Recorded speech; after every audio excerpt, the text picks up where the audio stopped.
You wanted it, now you got it. Oh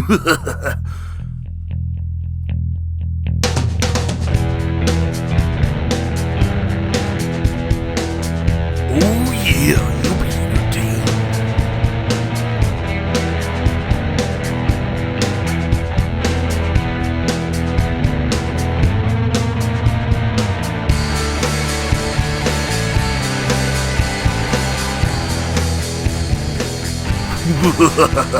Welcome to the House of Grim podcast. Welcome to the House of Grim podcast, episode 1. That's right, I'm Grim Grimes, and this is my co-host, Dan Bob. Give me a high five, Dan Bob. All right, Dan Bob. How's it going? It's going. All right. So, little thing about us, we're brothers. That's right. And we grew up in what you would call a wrestling household. Oh yeah. Right in the height of the Monday Night Wars, the Attitude Era. I mean, how many times did we super kick each other, power bomb each other? Can't even count. Too many times. Grounded. So many times. All right. I do got some wrestling-based questions for you before we get to bad blood. Okay. All right. Favorite wrestling moment that you've seen live at a show? Would be Shane McMahon jumping off Hell in a Cell at Little Caesars Arena. Okay, nice. Mine would be Shane McMahon returning on Raw at the Joe Louis. Okay. See, the reason why I actually say Shane O'Mac at Hell in a Cell, Little Caesars Arena, because when he climbed up that cage and when he jumped off and he landed on that table and the table crumbled into pieces. Was that at Joe Louis or Little Caesars Arena? Mm-hmm. Okay. And so I told my son and my wife, I said, man, we gotta walk down there. They gotta have a mat this thick underneath that table or something. That's Vince McMahon's son. He's not gonna put his son in jeopardy. I get down there, that table was not only pretty hard, there was no mat. There wasn't even the mat that runs around the ring. Mm-hmm. There wasn't even one of them under the table. It was pure concrete. I said, man, this guy's a hell of an entertainer. All right. Favorite wrestling moment you remember watching as a kid? When Razor Ramon jumped the guardrail on Monday Nitro and said, give me a damn microphone. Okay. See, mine is the Hell in a Cell with Undertaker and Mankind, where they start off on the cell, Mick gets thrown off. I'm thinking to myself, watching it as a kid, it's over. Right. It's done. Right, he killed him. Right?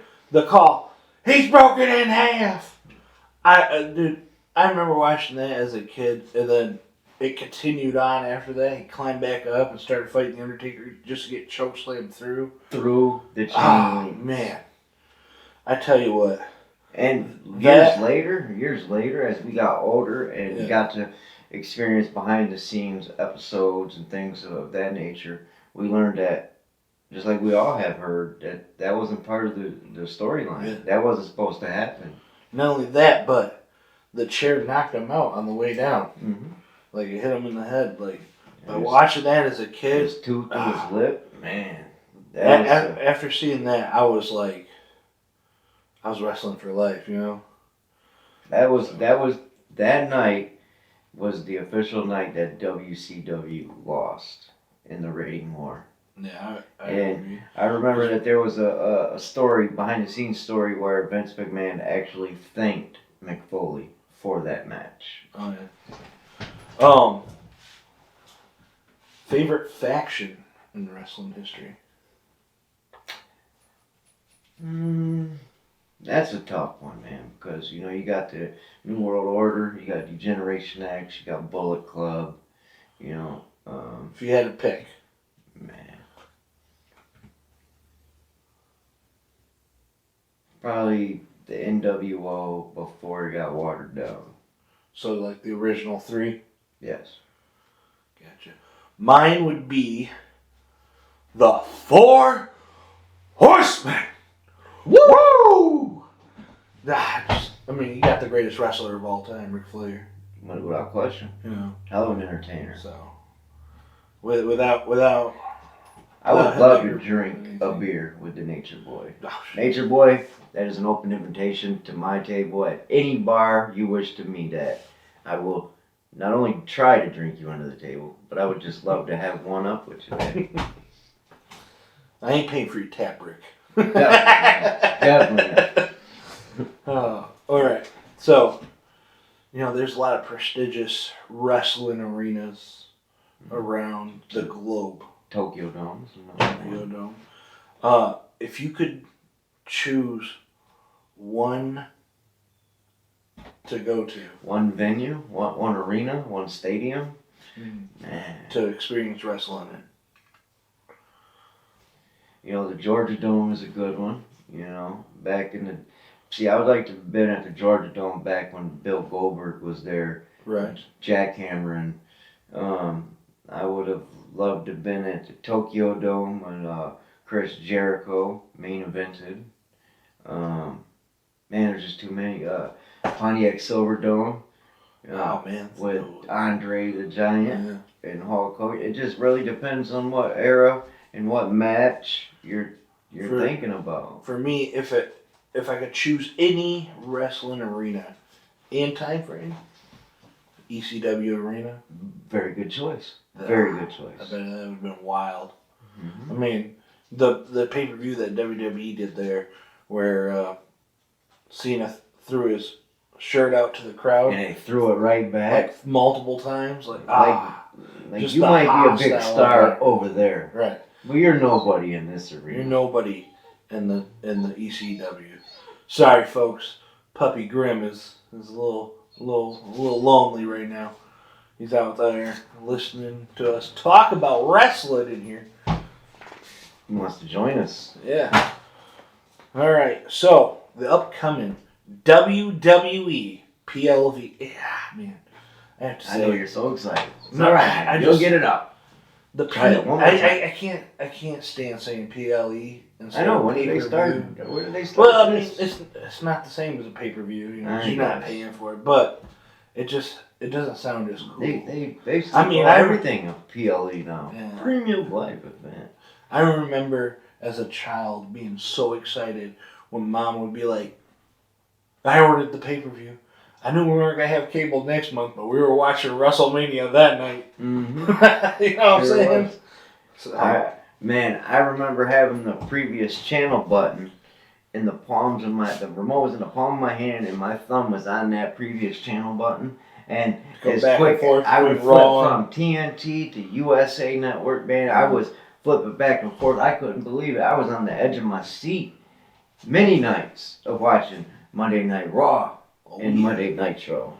And then we went and seen it live. Took limos out to the Palace, arrived in style, met Buck Bagwell, Bill Goldberg, Booker T. We met a few Nitro girls, got our pictures taken with several of the wrestlers back in the day. Man, he got to go to stuff like that. My mom didn't take me when I was younger, unfortunately. I think I went to I think you hold a grudge, ladies and gentlemen. Yeah, a little bit. I went to one indie show as a kid at it's the Dork Financial Center, but it's to me always the IMA. But I went to. Oh wait, no, I did go to a SmackDown event there, a Monday Nitro event there. No, I went to a. It was a WWE event. It was a WWE house show there. Yeah, I saw Chris Benoit there, right before he did what he did. Well, let's not talk about that guy. Getting to the PLE, Bad Blood. Oh yeah. Now, if I remember correctly, didn't Shawn Michaels and The Undertaker originally? Very first Bad Blood, Hell in a Cell. And the introduction of It's Gotta Be Kane. That was a very good storyline back in the day. I believed it. I bought into every ounce of it.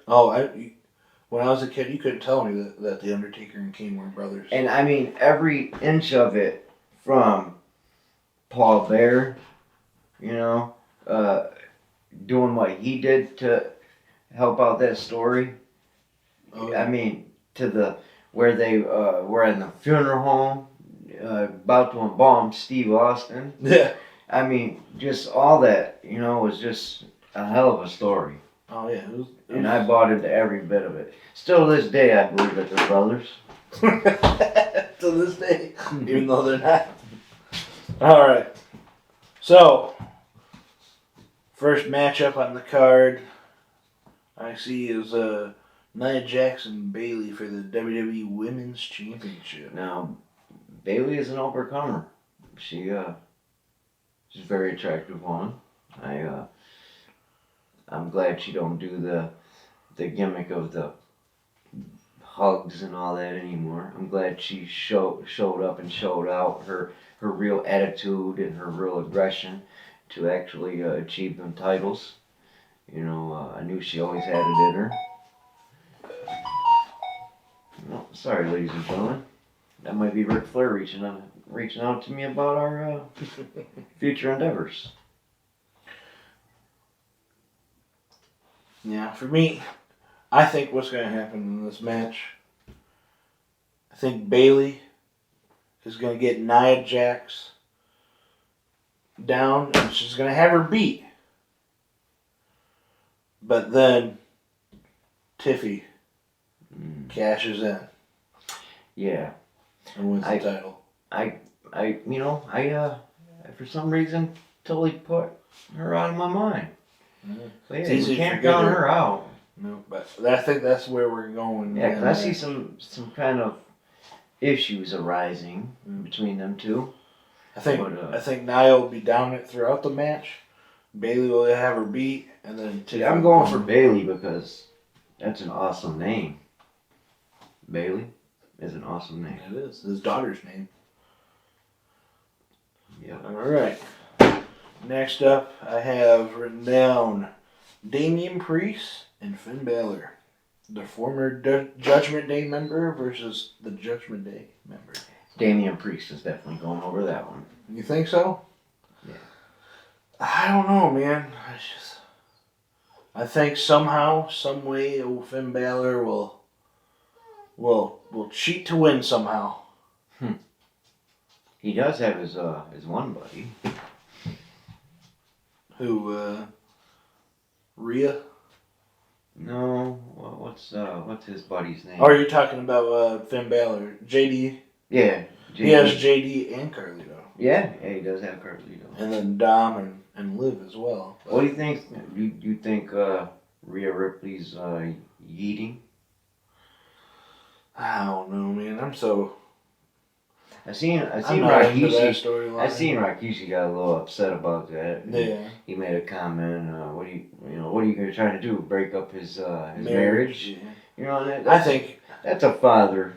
You know. Yeah, but did you also see where he put out a statement or a tweet asking for prayers for his son, talking about Jimmy? Yeah. And then everybody was worried that he was dying or something crazy, and then the WWE said they reached out. And he's fine. He's fine, yeah. I don't know what's going on there. But yeah. Oh, did you catch the? You haven't caught the Vince McMahon documentary on Netflix, have you? No. I have to let you borrow my subscription. Yeah. When we get through the matches, I'll have you talk about it a little bit. Yeah. Sorry, I'm getting ahead of myself. Oh no, you're good. You're good. So Damian Priest, you got him winning. Yeah, I got him going clean? Over this one. I don't know clean. I don't want to say clean, but close to clean as you can get with a little edginess of cheating, maybe. Or I think he's gonna cheat. Finn Balor's gonna try to cheat. And it's gonna backfire in his face, and that's when Damian Priest is gonna go over. And yeah. Yeah, I just see Finn and the numbers game getting to him, you know. Possibly. So, Women's World Championship match: Liv Morgan versus Rhea Ripley with Dirty Dom suspended over the ring. in a shark cage. Oh man. This hasn't been done, I believe, since what, '04? No, it's been done since then. Has it? Yeah, a couple times, yeah. Huh. Let us know in the comment section if he's right or I'm right. I'm definitely right. I know my wrestling. Hmm. But yeah, I think Dom will be entertaining as hell. Especially suspended up from the there. cage up there, yeah. So, but I could foresee him pulling off something like dropping Liv something to use in the match. And I think she retains. She's got to. She's got to. Because Rhea is too far focused on that she lost her man. You know, Lost her man, she's lost blinded her by title. she's blinded by the love. Yeah. So, but let us know in the comments what you think, huh? You think Rhea's keeping it? Because we both say Liv. Yeah, definitely Liv. All right, Cody Rhodes and Roman Reigns versus Solo Sikoa, Jacob Fatu, And he's taking him for his word. with the Bloodline at ringside. I see a little tension coming about with Cody Rhodes and Oh yeah, without a doubt. and Randy Orton. Yeah. Oh, really? I see. I thought you were going to say with Roman. I mean, that goes without speaking. Yeah, I mean they definitely got some history. Yeah, I could see eventually. I could even see the Bloodline setting Cody up for further failure, acting like Roman wants to really team up with him. I don't think that's the case. I think eventually. I mean, although you can't really believe in the Bloodline because there's nothing but snakes. See, I believe the Bloodline's going to win this match, and it's going to set up a feud for Roman down the line. Mm-hmm. If Jimmy gets healthy, I can see him and Jay reuniting with him and joining Cody with him to face the Bloodline at Survivor Series. And what match? The match that Dusty invented, War Games. Oh no. Oh yeah. Yep, I could definitely see that now that you bring that. That's so my prediction is Solo, Sikoa, and Jacob Fatu win. Mm-hmm. Yeah. But I do like your take on Randy Orton. I do think eventually Randy Orton is going to see how they're putting in some little daggers here and there, you know. They're yeah. I mean that's Randy Orton, you know. Right. Classic Legend Randy killer. Orton. Yeah. Vintage Randy Orton to turn on somebody. So I can see it happening.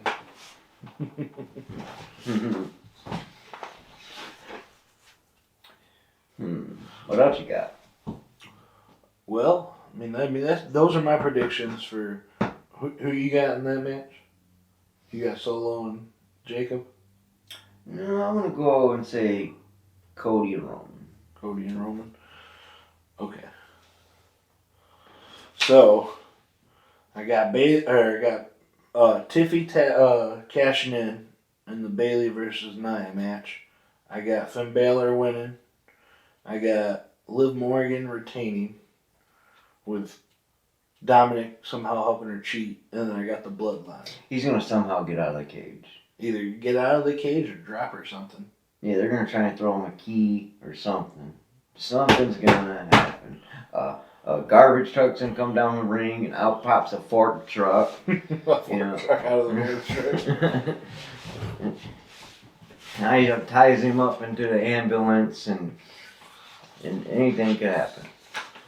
So you said you watched the Netflix Vince McMahon documentary. I did, and this is. They presented it kind of like we're gonna.